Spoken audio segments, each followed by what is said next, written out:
Welcome, everyone, and thank you so much for joining this month's story of event where we invite and highlight the stories of entrepreneurs and small business owners making their mark in Iowa. We want to remind you that as you create your own story, treat yourself to this time each month to rekindle your entrepreneurial spirit. My name is Teleza Daniels, and I am the director of the Iowa Center's WBC. The Iowa Center's WBC is funded in part through a cooperative agreement with the U.S. Small Business Administration. You will receive an email after this event from my colleague, Katie Hinches, thanking you for attending today's session, information on how to connect to our speaker, as well as a form to complete. Please do us a big favor and take some time to fill this form out. This information allows us to continue providing free educational programming for small business owners in Iowa. Now go ahead and please take some time to locate the chat function on your Zoom screens so you could join the conversation by introducing yourself and your business, including links or your website, asking questions, or adding comments. Today's story of guest speaker is Marquas Ashworth. Marquas Ashworth. um, Marquas Ashworth is a local music artist who launched a record label, Media Fresh Records, who in 2016 began making small batch rye whiskey labeled Ziyad. The whiskey can be found in 400 stores, including locally at Hy-Vee and in 7 other states, and now is in the process of developing a commercial building that will house a nonprofit Black and Brown owned business incubator, coffee shop, restaurant, and distillery. Thank you for joining us, Marquez. Yeah, Please thank you tell for us having me. a little bit about yourself. Yeah, I appreciate you having me first and foremost, and shouts to everybody that's joined in today. Um, but yeah, I mean, I guess I'll start from the very beginning with it. Moved to Iowa after we were trying to we were moved originally to Iowa to actually try to get my father in a cancer treatment center, and he ended up passing maybe a few months after we moved here. Um, and I stuck around and went to college. Didn't have the money to go to college, which kind of started the whole journey.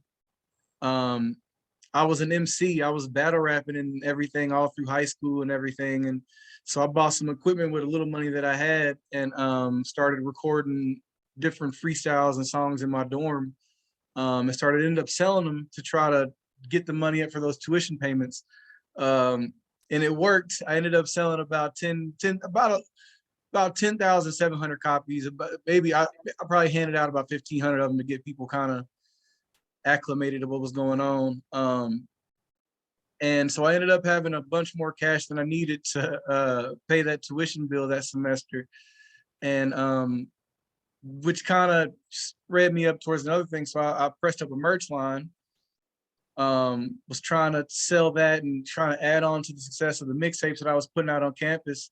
And the merch line wasn't working. No one was buying it. I guess I wasn't a fashionista. I wasn't designing it right. I guess it wasn't working. No one was liking it. So it ended up making me have to go further outside of the circle where I was trying to sell. So I ended up in Carroll, Iowa. And for a lot of people who don't know, Carroll, Iowa is a small town in central Iowa. You can't even get to it by like a conventional highway. You have to take like back roads, back roads, back roads. Ended up meeting this lady there at a bar who was having just as bad a day as me. And she was telling me about her family and how they got cheated out of a recipe by this big company that sold for billions of dollars, and how they used to make whiskey for Al Capone, and they used to sneak it to Alcatraz, and they used to do all this. And I'm just thinking it's just a lady drunk at the bar. Follow her to her car. She says, "I got some." So I try some of the white whiskey that she said she had. It's delicious. Tastes like vanilla water. So I'm like, I'm intrigued. So I'll follow her to her husband. They got a nice little spot out in the country. They want to show me more, but they didn't really trust me yet. So ended up blindfolding me, put me on the back of this little four-wheeler type thing. We ride for about 50. I'm drunk, keep in mind too. So that's a part of where the bravery to ride through the countryside of Iowa and all that. But ended up riding for about 15 minutes on the back of this four-wheeler, landed this spot where there's basically, I get unblindfolded.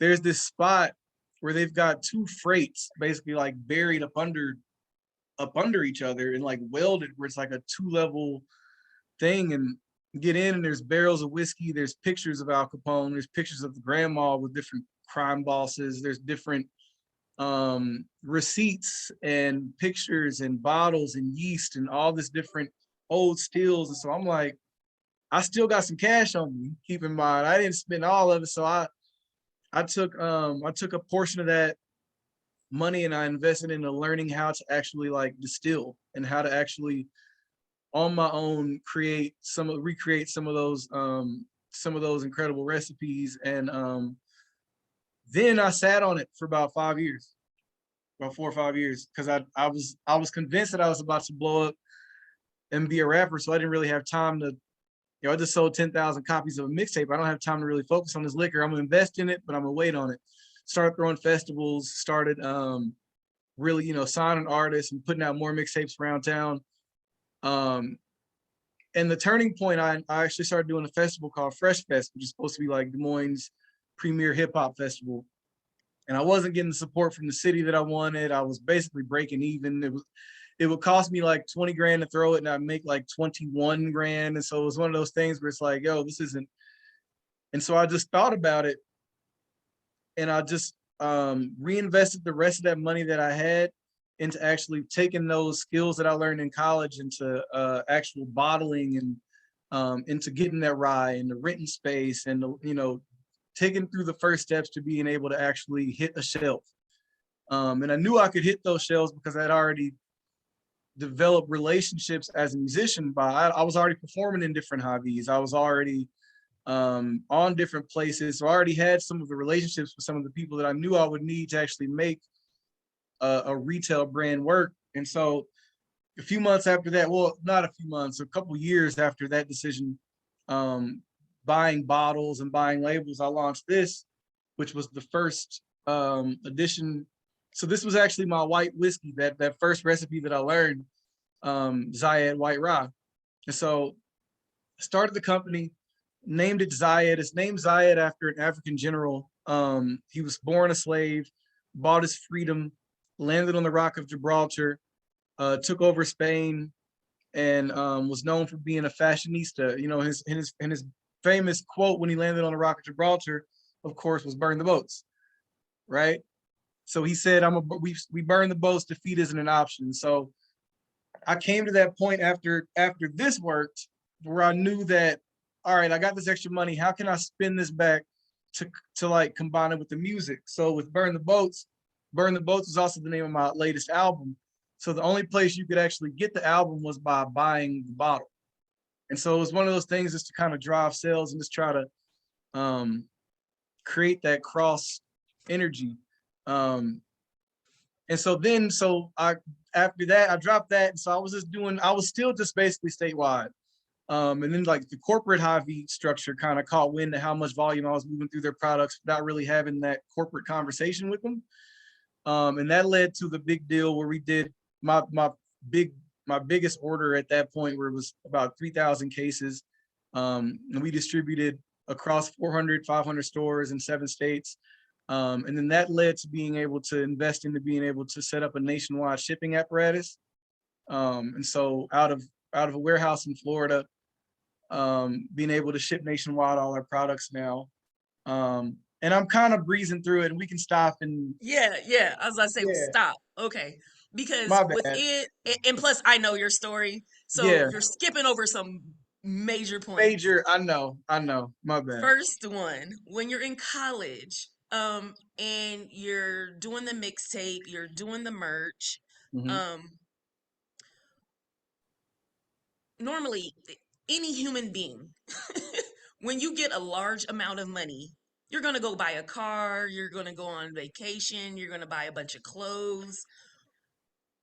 How or why? What made it in your mind to like reinvest in yourself and keep on reinvesting in yourself? Like, is it a lesson you learned from somewhere, or Well, is it just yeah, it was a combination of a few things. Like my dad had always had me on, certain economic things that we need to be mindful of as a people. And then just in the like, I'm from Kansas City originally, right? And so I got a chance to be next to Tech Nine and a few of these others. Tech Nine, for people who may not be familiar, is the #1 independent artist of all time. He was just on the Forbes list, generated, I think, 25 million this year, totally independent, has a 200-acre facility that he produces everything for his label and artists and touring. And um, what I saw was what you could do is if you just took the time and invested. Like if you, in those early stages, I realized that the only separation between a Master P and any normal rapper or any great investor and a normal employee is just taking that initial risk and just, I knew that if I sacrificed now, I could really, really, really get the things that I really, really want to enjoy later in life.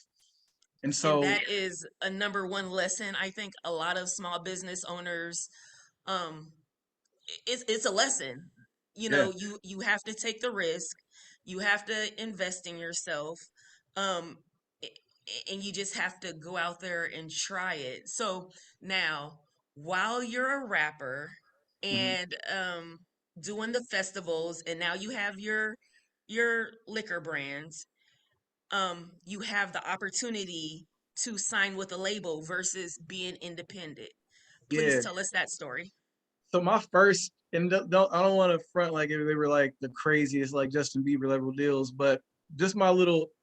So after I put out that first mixtape, I sold those copies on campus. I started getting some like interest where the conversations were starting, letters come in, phone calls, messages. The biggest deal offer I got was actually after I put out Burn the Boats, and it shipped all over the country and was doing all that from Interscope, from Jimmy Iovine and everybody over there. And it just didn't make any sense.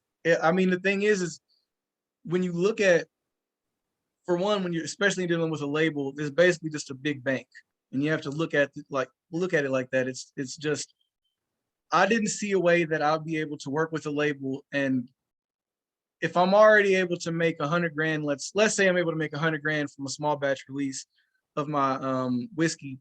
You offering me 150 grand in a 10 album deal, and you own everything, and then I have to give you a portion of everything I sell. A portion of everything I sell would include the whiskey too.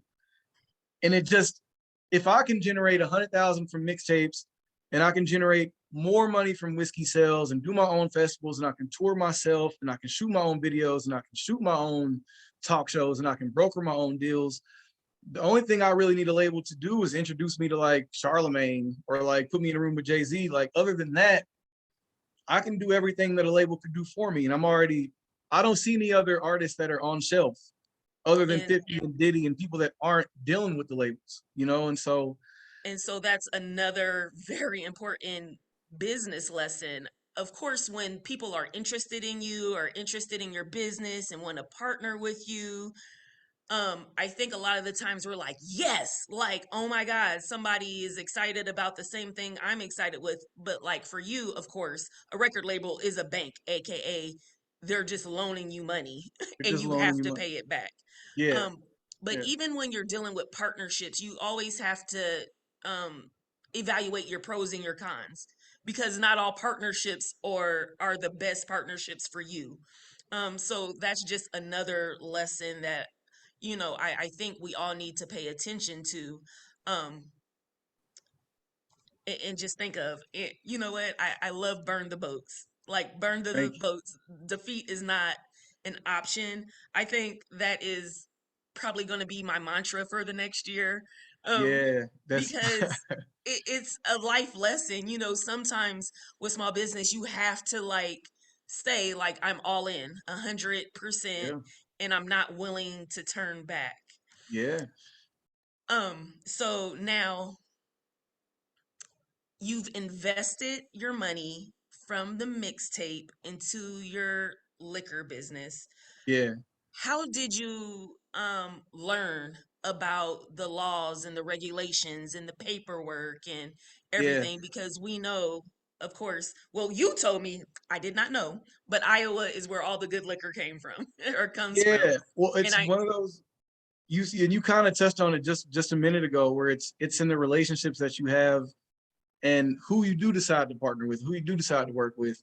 I figured out early on that if I wanted to get this liquor company going, I wasn't gonna. I mean, to start a distillery properly, you might need 1 to 1.5 million off the gate just to get it going. And so I was looking at it from a standpoint is how can I piece this together? And so for me, it started with like, okay, let me just get a space where I can just make it, where I can make and store as much as I can and barrel as much as I can. And then let me find someone who can bottle it for me. I can't afford to, especially at that point, I couldn't afford to hire 20 full-time employees to bottle 8 hours a day, 40 hours a week. I couldn't do it. And so it was one of those things where in discovering like just who to talk to, how to talk to people, being humble, I wasn't afraid to go into a room and just not know. I wasn't afraid to go into a room and ask and get help and sit on the phone and go to that conference and that's on both ends because you don't just want to hear the winning stories, you want to hear the losing stories too.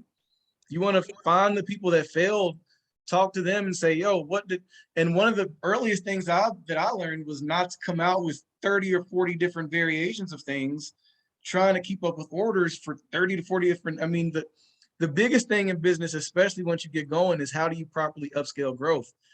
And that was the thing that early on that I was blessed to have people around me that helped me understand how to slowly grow. And I had a couple little bumps for a few people probably aware of them. I had a couple little bumps for orders were bigger than even I knew how to handle. But um, yeah, You've always, and so that's another important lesson. We were talking, and I know this is something that we really work on here. um a lot of small business owners, they don't have the background, they don't have the family, they don't have people around them that have the knowledge, the business knowledge, they don't have the connections, they don't have, the network. So it's about surrounding yourself with like-minded people, building that network, getting out there, educating yourself. It's not hard, or it's not easy. It's yeah, very hard. And I yeah, could only imagine how hard it was for you to break into that type of business. I mean, that's why there's bootleggers and moonshine, because it's yeah. expensive and it's difficult, to A get in lot of that red tape. business. Yeah, every Exactly. state basically functions as a different country. So like even to if I want to sell a bottle in Oklahoma, I have to go through the entire process of whatever that state is, deal with the distributor there. It's a total different. And so yeah, it's not. And you hit it on the head even more, where it's like it's. I don't want to give off the. This has been it's been a learning experience from the very beginning. Like taking and bootstrapping money. I still have weird relationships with banks. Like it's one of those things where um you take started with I had $800. Let me spend 400 on it on some studio equipment. All right, let me take that money that I made from this mixtape and put it into this. Let's take that money and put it into that. You just keep growing, and then eventually you'll have a circle of things that kind of support and prop each other up. And so the music as it goes, the liquor goes. If the as the liquor goes, the music goes, and then those funnel into more things. And And yeah, so let's talk about the studio. I mean, sure, okay, so I know the studio is more of a partnership, yeah. but you've used one thing to move on to another thing, to move on to another thing. The thing I love about your story is you did bootstrap, but you always see a need. Yeah. So you fulfill the need. So tell a little bit about your story with the studio. Yeah, I mean it's a little bit of similar how I set up early on with the alcohol actually, where I knew that I couldn't afford to set up a full TV studio. I knew I couldn't afford to maybe put 200 grand into a space and lease the space. So it was one of those things where let me link up with other like-minded people and let's co-op something. Let's create something that we can all use and all prop up our entities. And similar like with a lot of people probably watched during the pandemic, I did a talk show named Sunday Supper, where that was a collaboration between myself, Sonic Factory Studios, which is over by Drake, Jabbermouth Media. It was a collective of us, IPR. It was a collective of us that came together to create an entity that we could all use. And so even now, where it's like at first it was just like, oh, we can record albums and I can pull a producer in, I can pull Brandon Darner in, I can do something really fly like that. But now it's turned into, well, yo, I can shoot a commercial in my space for my product, and I can shoot other commercials for other people's products, and I can shoot other content for other content Just creators, and I go can down the hallway. that's just, yeah, I mean, and you can create, you can finding ways to, once you already have your system and machine running, to allow that machine to run with other people's support, you know. And so like using, I'm not always recording, so how can I make money from that space even when I'm not in there? I'm not always shooting commercials, so how can I finagle that to, and then that income comes into being able to support more artistic endeavors. You know, it's just a matter, you just create wheels of income for each thing that you do, and then they begin to take care of themselves, you know. That's another thing. I love that you see that you find out what the need is, and then you support it, and then you brought a whole group together. Everybody came together to work with the community, so you don't have to keep on going to different places and Yeah. googling and figuring out, okay, am I going to get quality service when I go over here? Or, well, everybody already knows, yes, it's good, so let's just keep on working with the same organization. Okay, so now we know you use the mixtape money, and some of the merch money to roll over into the liquor. Yeah. Now, and then you of course use some of the liquor money and the merch money and the mixtape money for the studio. Now, what did you decide to do after the liquor? Where did you roll that money into? So I was at a weird point, even with like um the company was growing, and then I started looking at like, from a liquor standpoint, I'm missing out on tasting room money, I'm missing out on, you know, increased production space. um and so I was looking for land. I was looking for land to build a distillery. I was looking for something in the city. um and it just so happened that I stumbled on a piece of property that was perfect. It was close proximity to downtown. um it was directly in my community. I had the opportunity to create more people like me and people around me, and at the same time make money. Conscious capital is my whole mantra. Making money and making an impact. And so it led me to, I started a real estate development firm.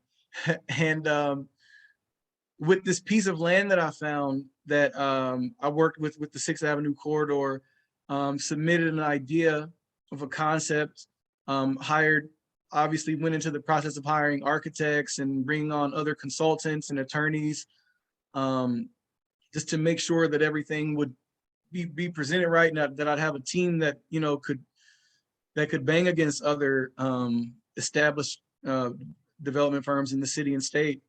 And launch Center at Six project, which is, it's slated to be a $10 million 4-story mixed use retail development. We're looking at about 12,000 square foot of retail space. About 6,000 square feet of that is going to be a Black and brown business incubator, with, you know, the opportunity to upsell singular products, the whole nine. And so yeah, I took that money and I decided it was one of those things, and I can kind of talk about that too, because I think there's confusion sometimes when you're telling people that you're building a $10 million building. Like, that doesn't mean I have $10 million to build a building. It's, as with anything, it's an initial investment, and then you wait to see what partners and what entities and where money falls in terms of building out a capital stack. Um, And a lot of, so yeah, and I, yeah, I won't I rant. But we met you. I met you. Well, I followed you for years. I followed you since the mixtape days, but word, I met you in person at a round table. Um, and I think something that I just found shocking, is when you were telling the story of you just needed $40,000 yeah, and you could not get a loan from anywhere for $40,000, yo, but you were able to get $10 million in well, grants. it's the most interesting thing. And to be clear, with that capital stack, there's a portion of it will probably be grants, but a lot of that is bank loans and all that, which is a part of this, the funny. So I talked about earlier when I launched, when I did that big massive order, it was like 3,000 cases. So peep this. It was a thing where In alcohol, you're always waiting. You sometimes your payments, I might ship something out today, but I might not get paid for it for 90 days. So I had an issue where I shipped all these cases out. Wonderful. A lot of it sold out. And I was in an in-between space of I just paid for all the bottles and doing all that, where I needed another basically loan just to refill the orders while I waited the 60 to 90 days for my receivables. I was running around the banks with orders, letters from vice presidents of companies, product Oh, and you lists, would have already had the pictures, contract. already You had the would have. contracts. Oh, I was running around to banks with, hey, I need 40 grand so that I can turn it into 100. It was like 113 grand, and I can pay you back in 2 weeks. And if we keep this going, every month will look like this from here on out. If you just fill this first order, I couldn't, I had congressmen and senators, and I had people banging for me trying to get banks to just couldn't do it. Couldn't do it. Couldn't get a single bank to work with me. Ended up having to once again bootstrap it, doing shows, doing speaking engagements. Let me sell this. Let me do a pop up over here. Let me write a verse over here. Let me sell my barreled product to other companies so they can sell the stuff. The amount of different things that I came up with to even like get over that hurdle, to actually getting over the hurdle, starting this development firm, running into the same banks. And now the conversations are versus now where the banks are literally like, you'll have conversations with banks asking to be involved. How much money would you like for the development? What level can we get involved? Do you need 2 or 3? What do you need to build that balcony? I mean, it was almost surreal. and I know Um, it was heartbreaking to it not is. get the $40,000. And It then, was, but we can say you learned several lessons. I mean, I hate to turn your negative into a positive, but but it was because now I'm running around debt free with multiple companies in the black. Um, and the yeah, lesson where you figured out to sell your leftover to other yeah. businesses to I mean, sell. it's one of those. It taught me how to. One of the great things about struggle in those type of circumstances is it teaches you all the avenues of the business that you already have. Like it taught me how, on the most simplest of levels, with the things that I have, even though I can't afford more bottles and labels, I have 400 or 500 barrels of whiskey ready to go right now. Maybe I can raise this money by selling a barrel or two to let someone do a small batch rare release somewhere else. Those type of things that I learned, and so what's cool about it, even now in building out my facility and planning that, I now have multiple clients that I can work with around the country to actually continue those type of things, continue those type of rare releases in other places. Um, it's just, I mean, that's just the, and I'm saying all this. I'm done rolling more money into more things. I think with the too many things going on, I think with the music, the development firm, and the liquor endeavors, those are going to be the buckets that I put my things into. But in terms of even raising money for the development, when you're looking at raising, 10 to 12 million dollars for a capital stack, I'm probably out of pocket maybe 100, 200 when it's all said and done. Um, but what you're doing is building. It's a long-term equity play, and when you especially look at making these type of long-term equity plays, you look at how do you not only benefit yourself, but how do you infuse into the community so the community around it is also beneficial from it. And so that's when you have transformative projects that take on a life of their own, right? Like Center at Six, even naming it Center at Six, a lot of people don't know Center Street was Des Moines' Black Wall Street. And then they built KOA through it, essentially.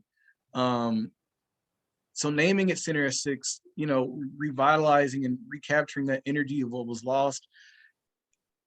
And that's a part of the whole thing. And this, I'm probably a little all over the place with where I am, but No, just keep it. Nope. That's where that yeah, was actually going to be my next question is explaining what Center and Sixth is and why did you name it and what are your plans? yeah. Center at Six, the goal was to create an environment. of where Black and brown entrepreneurs can thrive and have. I mean, you know, I look at, even when I was looking at trying to initially start and build my distillery out, it was weird for me to put something way out in Milwaukee or put something out in Clive or something like that when I knew that most of my purchases were coming in the city. And I knew that the people that initially supported me and the people that would be coming every day to come and see me in my distillery, laugh with me, were probably in that neighborhood. And I just started looking at other Black and brown business owners and looking at, you know, they're probably going through the same thing. You know, when you have conversations with, and I haven't even announced the people that are the anchor businesses, but, you know, I wanted to create a live work environment where we could have our own um, culture and have our own a place centralized where not only just for us, but where the state of Iowa and globally can know they can come and support Black and brown businesses outside of the anchor tenants. The incubator itself will have the opportunity for people to, you know, buy those singular one-off products, for small entrepreneurs to come and you know, get that training and get those connections and upsell their products through different chains that I've already worked with, and provide that accounting, like the whole nine, everything that made it a 5, 6, 7, 8 year process for me to make it maybe a 3 year process for the next person. Um, So and while at you the same want time making it fly, because I'm an artist. So like, yo, every few months, new art wrapped on the building, like, you know, having artists of residence on site, you know, having jazz bands playing at lunch, having artist release parties, you know, like when 50 Cent was here, having conversations with people like that to like, yo, next time you pull up, my building will be ready. We need to do the whiskey release at Center at 6. Like those type of cultural things that we'll be able to pull off and re-synergize the city. Um, So it's not just the incubator, it's not just the no, distillery, it's not just, no. this is like a whole thing, a cultural center. This is a And cultural center. It's a okay, it's a tourism okay. landmark for the city. Like, and that's, yeah, yeah. It's not, we wanted, I wanted to create something that wasn't so much a service corridor, but something that more so celebrates the entrepreneurial spirit and startup energy that exists in the community, and provides that place where, because just like me as a consumer, I want to find new products and things to try too.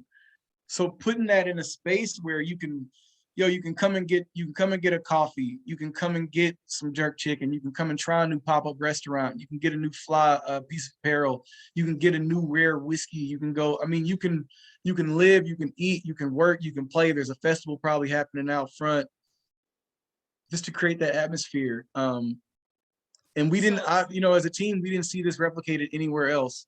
So just thought it would right. be a tremendous opportunity. It's something new and different, and you're creating something for the community, so that's amazing. I want to remind everybody to please feel free to add questions in the chat. Take this opportunity to tap into the amazing mind of Marquez. I mean, this is also a resource. I think we could see you as a resource as well. Oh yeah. um I think I know a lot of people now, they're super interested in grants. And when I came to you, I was like, dang, he must have took a million classes and he must have did this and that to write the grants. And that's a part of it. And you know what, I'm looking even in the question now, I think that's kind of what someone is kind of getting at now, is like, how do I build those relationships and all that? Like, you, I hired people.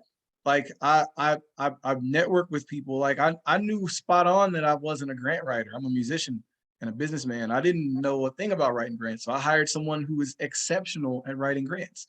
I knew that even with the development, when I started the development firm, it wasn't just me hiring architects. It was, I went and talked to people who are the top developers in the state, and I asked them if they would join my development team as consultants and helping steer the project with Christensen Development.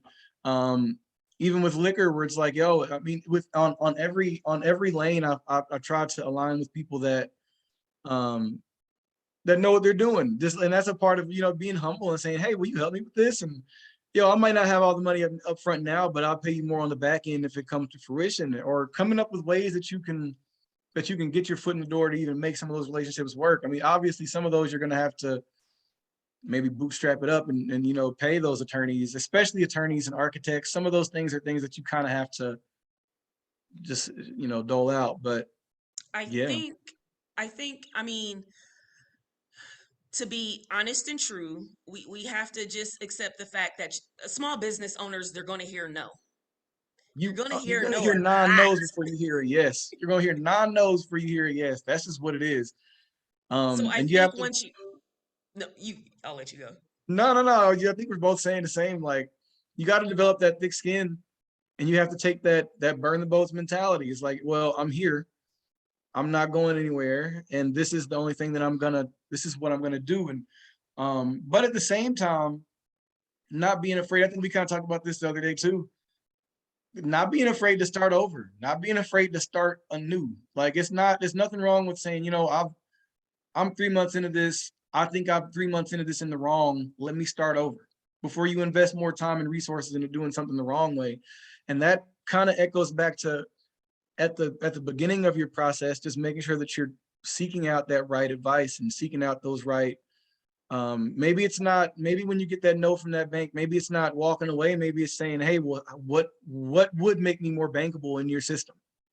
Help me understand what would make me a bankable, you know, figuring out, you know, what is it that a distributor is looking for. If you're selling a product and you're trying to work with a distributor and they keep telling you no, maybe instead of asking, going and seeing, all right, what performance marks or what type of visibility, what do I need to do on my end and make it more attractive? And yeah, just be ready to, but be ready to hear those no's. Be ready to and to keep going and make adjustments to your brand and understanding that, especially, and I'm talking purely from a because I sell things essentially, but you know, it's the consumer who wants it. It doesn't really matter what you want, especially from a it's you're making a product to serve the public, you know, and so keeping that in mind whenever you're doing something, even it's not about you. So you be prepared to hear no's and naysays. So And I think, I mean, we could say you could have stopped when your merch wasn't selling. You could have yeah, stopped when nobody wanted to give you the money for the bottles and the labels. You could have stopped. I mean, there's so many opportunities that you could have stopped. But just just one of the ways that hopefully everyone is seeing that you can make those type of connections is literally attending events like this. Hearing other small business owners' stories. I know the West Des Moines Chamber has an event coming Tuesday morning that Marquas will be speaking at. It's mm, going to an event like that and handing out your business card and just doing your elevator pitch, yeah, and letting people know this is what I'm doing. Because there's going to be a lot of people around that's like, hey, I know this person, I could connect you to them, or hey, I know this person, and I think you guys would be able to feed off of each other. So going to a lot of the events, getting out, networking, telling your story. I mean, sometimes like, and I'm not sure the whole story, but the $40,000 that you needed, even if somebody was going to be able to help you, you probably wouldn't have been able to get the money in time. that's the exactly. It would have created another hole anyway because I was honestly still 60 days out from getting those payments from those distributors anyway. I was just trying to keep. It was the best worst problem in the world to have because you ship all that stuff and you thinking, all right, now I got a few. Let me sit back, and it sold out.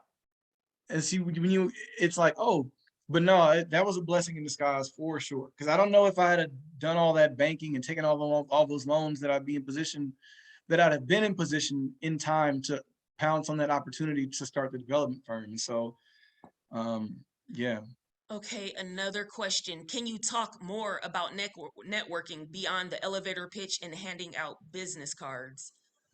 yeah. Um, it's definitely beyond that. I mean, I think another, especially with the internet, and I tell people this all the time, how you carry yourself on the internet is huge. Like, if you want people to view you as a, and this is especially because you can get off your elevator pitch essentially just by how you carry yourself on social media. If you click on my profile right now, the only thing you see that I have going on is real estate, alcohol, and maybe some music. There's nothing personal or anything. I would say the best way honestly that I've gone about networking has been just by carrying myself in a professional manner, like handling business in my own way, letting people see that this, that even without help, I can handle business on my own. And that attracts people to do business with you because it's like, well, I know if he's doing it, it's got to be some money in it. It's got to be something out of it because he's doing it.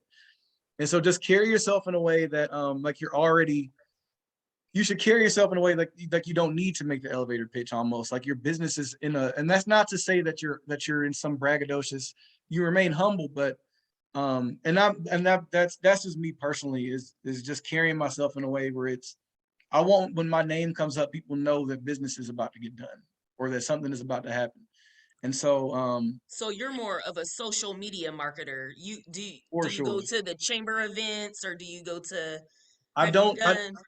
I have done some of those, definitely do some of those. But I've also found in some of those rooms, because everyone is there to make the elevator pitch sometimes, that it becomes a little bit, that can become, I mean, yeah, I mean, I think that it's just staying active, just stay active, how you carry yourself, how you present yourself, how you market yourself.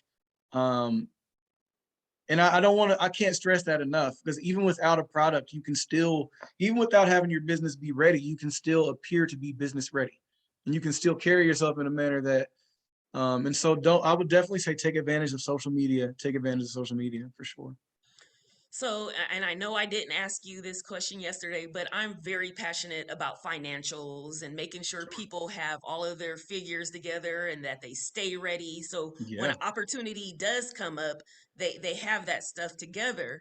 And I'm assuming when you was an artist, you probably didn't have a profit and loss statement. No, Um, no. All I when you knew is was I had doing money the, in the bank. If there's money in the bank, I know I'm doing good. It's like, all right. As an artist, no, I was like, I didn't know. I was like, man, look, I got all this money. And what was crazier, I had all that mixtape money, most of it cash, because I was selling mixtapes. So I'm in a dorm room with like 70 bands, just like ordering pizzas, you know what I'm saying? Like, but definitely figured out, and that's allegedly. I didn't have that much money. yeah, no, Yeah, because you would have deposited it into a I would have business deposited that and account, paid taxes on and you that. would, That's a, okay, yeah, okay, that's a rap yes. story. But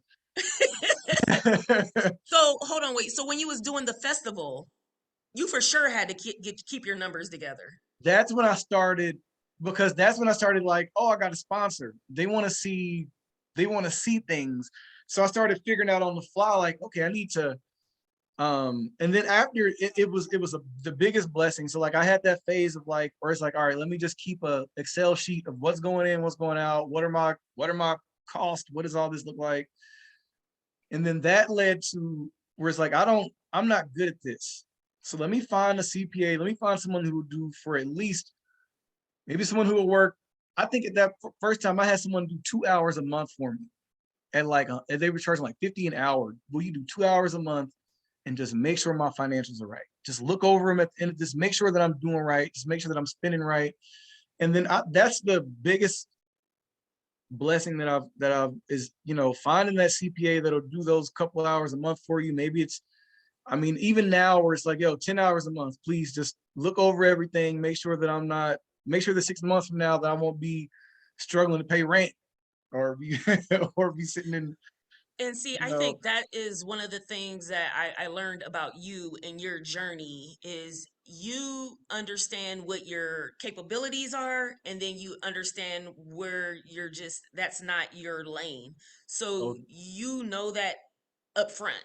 And then you will pay somebody to do your bookkeeping, you'll pay somebody to write the grants, you'll I'll pay go somebody broke to, paying people to do it. Like there's times where you have to accept as an entrepreneur, like, yo, there's been months where I've made like, and it hurts. It'll hurt your feelings. There's been months where I bring in like 35, 40 bands in profit, right? And then architecture and this and that. And you look up and you got 1,500 left over.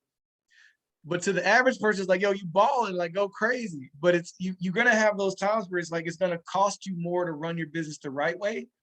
But man, like on that tail end, when it starts, the investment of running your business the right way is the second level of investment when you start a business. Like, don't just take that money and just eat off of it. Reinvest that into the business to make that business run. The liquor company runs now at a point where I don't have to go bottle anything. Like it's, you know what I'm saying? It's you run it in a way, and it's expensive. It's more expensive to do it, but it's done the right way, you know, and that you're So, spot on. Is like, so when did your liquor business start? Like what year? what was that? 2018, 2017, 2018. 2018. Okay. I think And I lost it in how many people do you employ today? um about 8 full-time, about 2 sales reps.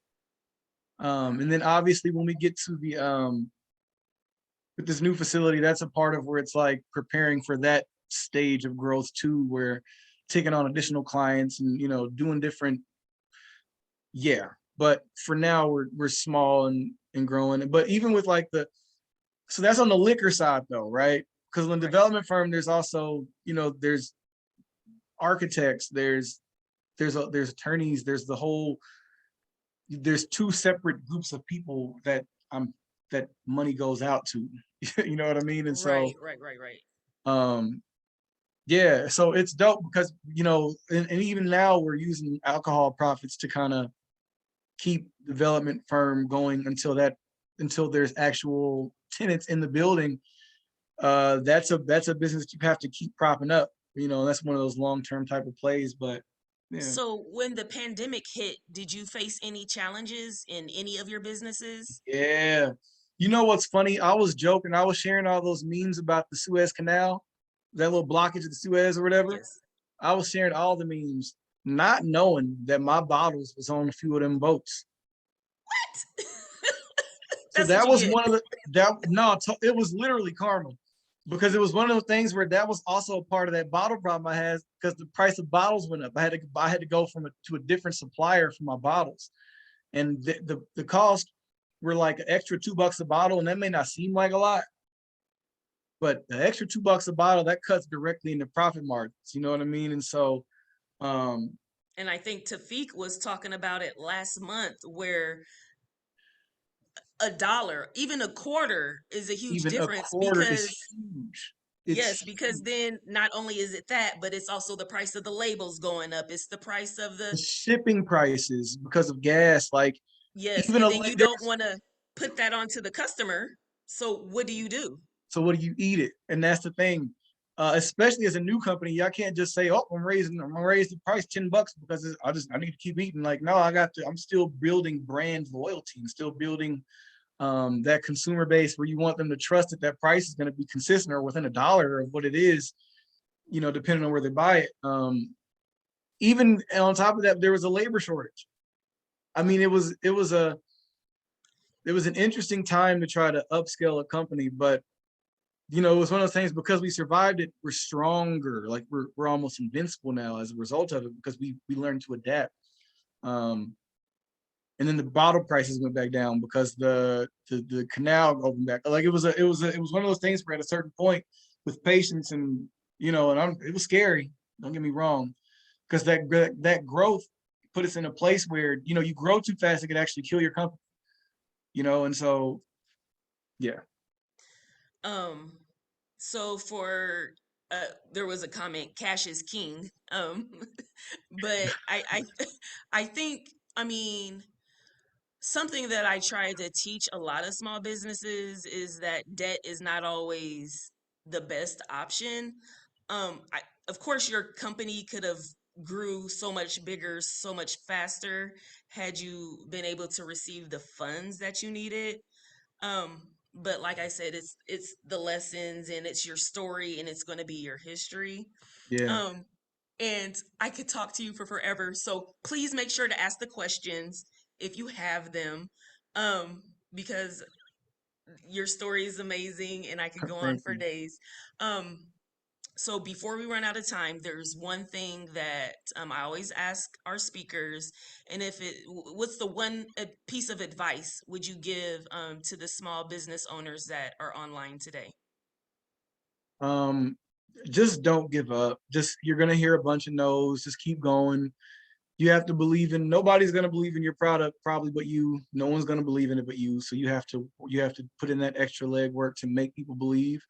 And if people aren't believing around you, find other people. sell it somewhere else. I mean, that's my and also all money isn't good money.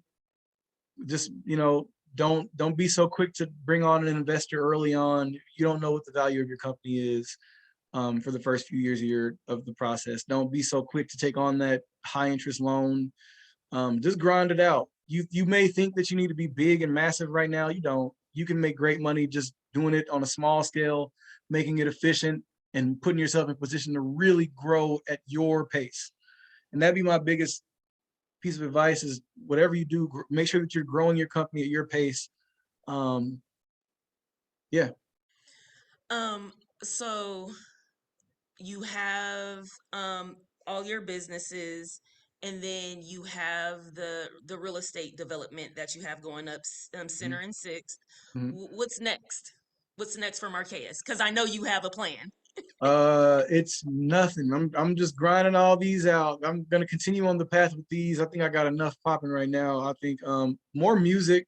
Um, I just came off of a reality show on Discovery Channel about making moonshine, and so more TV content, more stuff like that, and just building on top of the foundations that I've already got going. Really, Okay, so I think we talk about that here is like once you're in a comfortable spot or you're getting things going, sometimes you literally have to just stop yeah, and perfect focus. what you're doing. You have to focus and do and work on the plan that you have right now versus because I think I'm an overthinker, so I'm always thinking what's next, what's next, Yeah, what's next. But sometimes it's like what's now. Um, yeah, let's yeah, work on what's now. And then I know, so I mean, so your liquor business is continuously growing. yeah. Do you ever plan on selling it, or what are your plans for your liquor business for the future? Um, I've that's been I've researched it. I've done some research on, but I don't plan on selling it. Like I was saying earlier, I don't think I'd even really know what the value of the company is until I'm at least 5, 6, 7 years in. And so I want to no, I'm not selling it. And as a matter of fact, I just put out a new bourbon line called Silk Road. Y'all go cop that too. Um, and this is actually what I talk about, where things feed into each other. Every bottle sold of this feeds into the nonprofit that's going into Center at Six. And Oh, so you just create, you create conduits for, where everything kind of supports each other. But no, I'm not selling. I'm not selling. and normally I would be like, "Ooh, let me get a sample or let me get, but you educated me on the Iowa laws, liquor laws, and how you literally cannot give me a free bottle." I try to tell people that all the time. You think I'm being like a jerk or something. Like, the state laws here, because of this being a moonshine state and a Al Capone whiskey state, we still have those laws on books. So like, I can't even pour you more than a shot in a glass, or I'll get like 10 years in prison. The laws are crazy. So So no, don't it's ask him for a free bottle. I've don't ask already me for the free tried. bottles. I can't even make commercials really. Like, that's why you don't see any whiskey billboards or anything, or really any whiskey people like sponsoring events. It gets kind of iffy with legality with liquor, not beer, just spirits. So Okay. Um, let me see. Okay, so we have another moment for any additional questions. I'll go ahead and thank Marquez for being here. Thank you for all of your information. Thank you to the audience for attending and for engaging. We know us here at the Iowa Center, we have a lot of programming coming up. So please visit www.theiowacenter.org. Um, I know we're talking about networking, so there's a lot of opportunities, but remember, there's other resources out in the community. uh, of course, I think the Iowa Center is the best. The WBC is amazing, but there's the SBDC, there's the partnership, there's I know, like I said earlier, Marquez will be speaking on Tuesday at the West Des Moines Chamber. So get out and yeah, network, come meet and talk to people, people. Yeah, make those connections. Um, Everybody is thanking you. Oh, so I Oh, will, word. Let me see. yeah. Everybody's thanking you in the chat. So if there are no additional questions, I will go ahead and end this with my piece of advice that I have for everyone, and that is do what you love and love what you do. Thank you, everyone. Have a great day.